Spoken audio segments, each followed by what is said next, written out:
आज आपण बनवणार आहोत मसाले भात. ठीक आहे. तेल तापायला ठेवलं आहे. याच्यामध्ये टाकणार आहे जिरी मोहरी.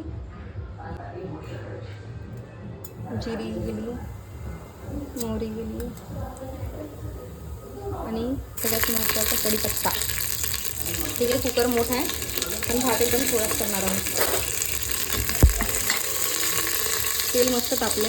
आता घालणार आहोत कांदा.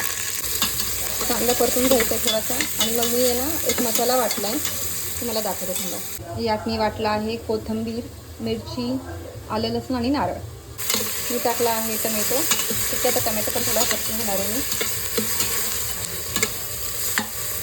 याच्यात टाकणार आहे हळद थोडीशी. मी टाकला आहे मिरची पावडर.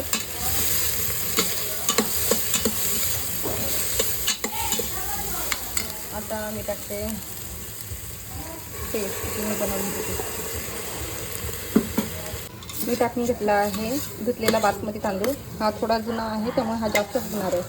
ठीक आहे. म्हणून मी जास्त तांदूळ घेतला नाही आहे. आणि खाणारे आम्ही दोघीच आहोत कारण का घरात आज ऑलरेडी चिकन केलं आहे आणि आम्ही दोघीही चिकन खात नाही. आणि वाटण केल्यामुळे भात थोडासा हिरवा पिवळा दिसतो आहे, लाल दिसत नाही आहे. आणि असाच भात मला करायचा होता. झालं आहे. पाणी टाकून झालं. मीठ मी ऑलरेडी वाटणं टाकलं त्यामुळे मीठ टाकलं नाही आहे. आता एक शिट्टी घेऊया.